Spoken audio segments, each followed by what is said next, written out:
let's talk about what usually goes wrong when we're building characters. I mean, we've all been there. You put the work in, hours of careful planning, figuring out a character's tragic past, their quirks, their favorite color, that weird way they like their toast, only to bring them to the table and somehow they feel flat. It's like everything is technically there, but something is missing. That spark, that feeling that this character could just step out of your imagination and breathe. Instead, it often feels like we're trying to make the pieces fit, forcing our carefully crafted puzzle into a living, breathing story that doesn't want it. What if I told you there's a reason for that though? That maybe the problem isn't your effort, but the method itself. Today I want to show you why the traditional approach to creating characters might actually be holding you back, and how shifting your perspective just a little bit can make a world of difference. The truth is, I've been thinking a lot about creating characters in general recently, not just in TTRPGs, but characters as a whole in media. And I've begun to notice that specifically in TTRPGs, it's different because, well, TTRPGs are just a different storytelling medium in general. It's a whole different beast. Because of that, I think a lot of people create characters that they are unsatisfied with.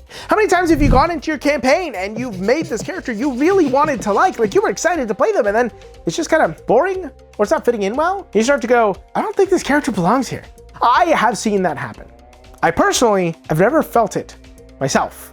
And isn't that interesting? And it's not because I'm some incredible guru who never makes a mistake. I realize this because I just make characters differently than everybody else. And I'm going to explain to you exactly what it is that I do, because I do think it's genuinely a really interesting concept. But first, I do want to talk about what gets in the way most of the time, and that is the character's backstory.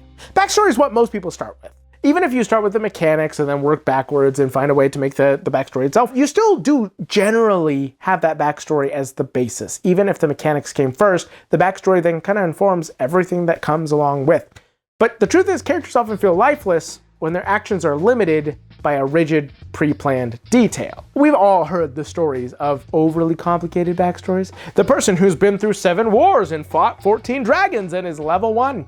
Don't know how they managed to do all that, but you know, there's no rules in a backstory. You get to do whatever you want, right? What? No, obviously not. But a lot of people do to kind of take that approach, right? What? And even if it's not that extreme, because I think that's really extreme, it still is something that people will do. You can still say, I am a veteran from a war. Sure, that makes sense. But now everything you do is based off this character you made in your head. He never goes into combat unless there's a very good reason. He'll never do this, he'll never do that. And then a situation comes along, you refuse to participate, and it's the plot hook for, you know, session 1, so your character doesn't get involved in the campaign. Oops. Now that is an extreme example, but I'm certain that everybody can find at least one experience that is at least similar to that, right? What? Creating a rigid idea of what the character is going to be in your head before you've ever even started rolling dice is oftentimes a very difficult way to create a character in TTRPGs. And it's usually because the backstory informs too much of who the character is supposed to be. Because the truth is, too much focus on backstory can leave very little room for in-game evolution. If you make it too obvious who your character is in the backstory, you can't really go very far. Now, for anybody who's watched my channel a long time, I talk a lot about character arcs. I have talked about the static character arc, the negative character arc, the positive character arc, and that first one, the static character arc, does seem to fly in the face of this because we've all talked at least once on this channel about the fact that I love static characters. I think they're so cool and fun. Now, for those of you uninitiated, a static character arc is different from a positive or a negative one because it doesn't do anything. It just stays there. The character stays the same. And you may wonder, why is that my favorite then? Doesn't that sound a little bit boring? Yeah, it does on paper. However, some of the best characters are static characters. Think about people like General Iroh from Avatar: The Last Airbender, Goku from, you know, Dragon Ball Z, or Steven Universe. Kind of. He's not really, actually, no, not Steven. Kind of Steven. I'm gonna come back to that one. Not in this video though. Sometime later. Point is, a static character is somebody who is a force of nature who changes the world around them because they refuse to budge. The literal unmovable object. And some of the best stories that I love when an unmovable object meets an unstoppable force, and you get to have some of the best storytelling possible. So I do love static character arcs. And so it may seem weird that I'm like, hey, don't make your character rigid. Don't make them so firm. But that's because TTRPGs are not meant to have that kind of character. I should know. I tried to play one. I am trying to play one, and I gave up. I made a character who I wanted to be a static character. I wanted them to be this force for change in the world. I wanted them to be rigid and unmoving. I wanted them to be so certain in their worldview. And you know what happened? One of the other player characters has the exact opposite worldview. And now, the most interesting thing happening in the story, at least for me, is the back and forth between them, and that my character is starting to rethink things. So we will come back to that in a moment. We will talk about how that is important, but too much focus on your backstory really leaves, in my opinion, too little to do in the game. A TTRPG is about your character growing, it's about learning, it's about rolling the dice and becoming better, right? And I do think that there is a way to do static characters, I really genuinely do, but I think that it is far and few between, and it does miss out on what is some of the most fun of TTRPGs. So let's get further into that. Now, a good example of this sort of thing happening is trying to figure out exactly who your character is before rolling the dice and then sticking to that. There's nothing wrong with trying to pre-plan your character, the things they do, the quirks they have, the traits they are, etc. But imagine if you just put all that work in and then the character just seems out of place in general. I feel like that's something we've all seen, and in order to put it in perspective, I'll tell a little bit of a story that might help you understand what I'm trying to say. Imagine there's a cleric named Ellie who was meticulously planned with a staunch belief in absolute law and order. Ellie's entire personality revolved around her devotion to her deity that demanded unwavering adherence to strict rules. However, when she was placed in a campaign centered around rebellion, freedom, moral gray areas, her character clashed with the rest of the party at every turn. While the other characters sought creative, flexible solutions to deal with oppressive rulers, Ellie could only insist on rigid black and white approaches, making her basically a constant obstacle to the team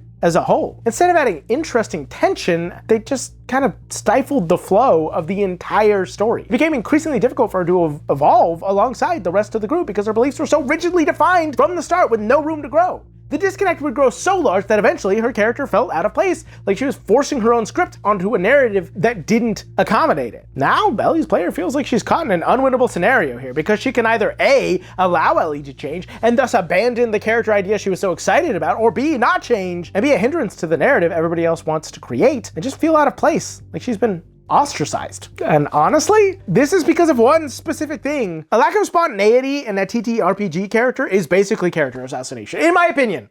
It's a strong thing to say, but I do stand by it. I think not allowing your character to be spontaneous, to be so planned out that you must know what they're going to do in advance, you are really missing out on what is the best part of this storytelling medium: spontaneity. Pre-planning every aspect can strip away the spontaneity that makes a character interesting in the first place. It strips away your ability to improv, and this is an improv game. Now, I'm not saying you cannot have anything set for your character. I'm not saying you cannot have bonds, ideas, flaws, all of the above. Did I say ideas? Ideals. All those things are good and even great foundations for your character. But to strictly stand by them, I think, is really doing yourself a disservice. They're more like guidelines than actual rules. The code is more what you'd call guidelines than actual rules. If at a certain point you start to feel like they're not going to fit your character, you should allow that to happen. Because humans are far more interesting than just a strict set of ideals, flaws, and bonds. We are dynamic creatures. The truth is, in my humble experience, the best character moments often come from improvisation, not from a carefully detailed script. Because in the moment, you start to get a feel for it. Have you ever been playing your game and you're rolling with it, and then another character does something, and you feel something inside like anger, frustration, and for a moment you're like, whoa, why am I upset? We're playing a game, we're having fun, but then you realize, oh, wait. That was my character. My character didn't like that. This is because we base our characters off of our own experiences. There's no other way to do it. Literally, that's how the human brain works. It doesn't come up with new ideas, it takes old ideas and finds out new ways to look at them. And so we build our characters on a portion of ourselves, and if somebody does something, we and our emotions can acknowledge that as the character. It's honestly a very fascinating portion of psychology that is why many people look to D&D and TTRPGs as a therapeutic tool. It's not therapy, don't get me wrong, but it can be incredibly therapeutic. And so I know I have been playing a game where somebody did something and I felt that anger for a moment. I'm like, whoa, my character didn't like that. I'm not actually angry at the other player, don't get me wrong. That would be crazy. Don't let your emotions rule you like that in D&D. If that's happening, it's probably unhealthy and you should try and get some help and talk to somebody about that. But I have felt that, and in that moment I realized my character is upset by that. And I don't know why. Isn't that cool? Why is my character upset right now? And so it felt like my character should step in. So I did.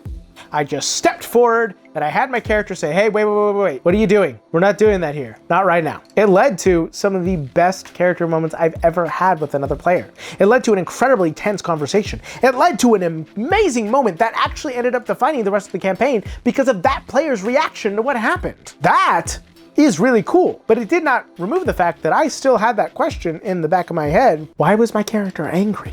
Now, before I get into the answer to that question, we need to back up a little bit and go back to another point. Backstory.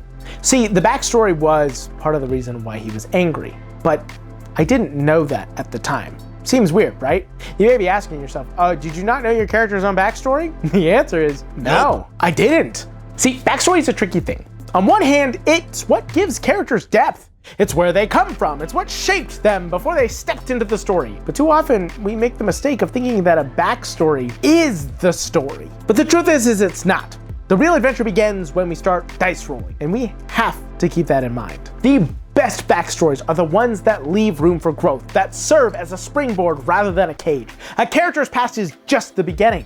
The opening chapter that gives context, but not the full picture. If you treat it like the whole story, you're missing the best part, the messy, unpredictable journey that comes after. And that is where all of the magic of good roleplay happens. Backstory should be the why, not the will. Backstory should answer, why does my character act this way, and provide context for their beliefs and attitudes. But it is not the will, which is what will your character do next. That should be shaped by the current events and interactions of the campaign, not predetermined by the past. And that is why I didn't know why my character acted that way. It felt like they should have. It felt right. It felt in character. I went with it. And that night I sat back and went, why did my character have an issue with that? For what reason? ¿Por qué?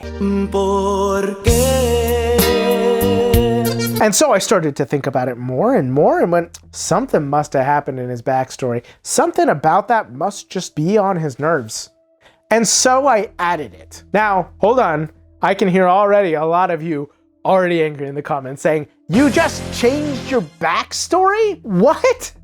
And yeah.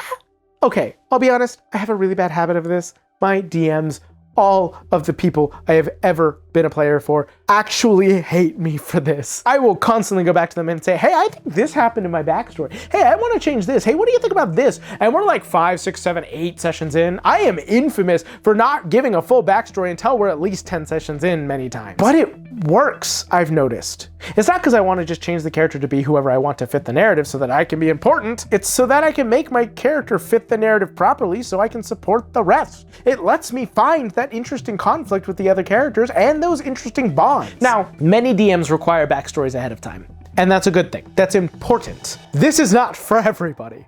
It's not for all DMs, and it's not for all players, but it is cool. I do think it's a worthy strategy to encourage. So here's what I would recommend, and here is what I actually do, because I don't just go in with no backstory. I create an outline. I create bullet points of what happened. I will tell the DM the important things they need to know. Where's my character from? How'd they get their abilities? What important NPCs are in their past? And that's about it.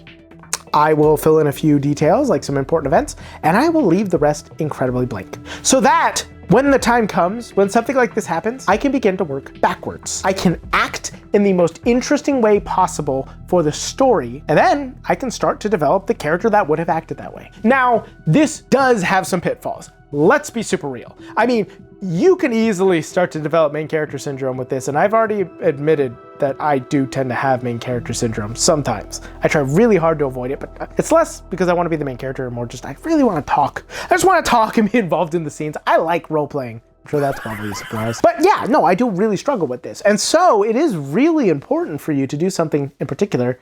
Don't go too far with this. You need to figure out those actions early on. In the first, 5, 6, 7 sessions, figure out those actions, make that backstory, and set it in stone. Don't allow yourself to keep going back and changing it, because one, your DM will sneak into your room at night and shank you, but also it's just not really fair to anybody else at the table, especially if they're trying to get to know your character. But it does allow you to connect the dots and start to develop a character who will inevitably work well with the rest of these characters because you've developed a character who has something to connect with them with. Now don't metagame and be like, oh, I also too know about this secret thing that only you know about in your backstory. It is never anything that allows me to have meta knowledge. Ever. Don't do that. That's no good. Instead, it is always something that allows me to connect emotionally with the other characters. It is something where if somebody's talking about maybe their character has been in an abusive situation before, which is a very delicate topic, don't just add that into your game willy-nilly, but say that's happening, and then I feel like my character kind of has an issue, with that, like there's something about that bothers them, I will look back and think, is there anything that makes sense that would make them feel that way? Now, again, I cannot stress enough, do not metagame, do not use this in any way that is unfair, and especially don't do it just to be the main character. I keep emphasizing that, but I think anybody who is listening to this can probably tell that it's very easy to use this to become the main character. Oh, I too have also been in this terrible situation. I've also overcome that. Oh, you ran through this, I also went through that. It turns out all of the terrible things that happen in your backstories, I did them all at once. I mean, how annoying would that be? The purpose isn't for that. It's to allow you to create enough connections where you can flesh out the rest of your backstory. You don't have to be involved in everything. It's just important to have enough of a character that's going to fit well with the rest that it's fun to interact with each other. But you need to remember that they're all also the main characters. Everybody at the table, you all work together.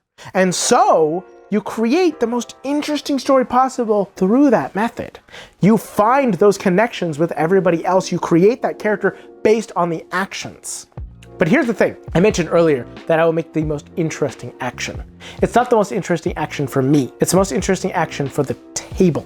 You make the action that's going to get the most people involved. It's going to get the most people to be able to have the spotlight for themselves. This is a collaborative game. We should all be trying to push each other into the spotlight all the time. So those are the types of actions I mean, not anything else. If you could do that and work with everybody at your table, build your character backwards, actions, then what kind of character would create those actions. Set that all in stone. It's never failed me. I've never had a character I was disappointed in. Your backstory should be a tool to help you figure out why your character might do something, but it shouldn't restrict what they will do next.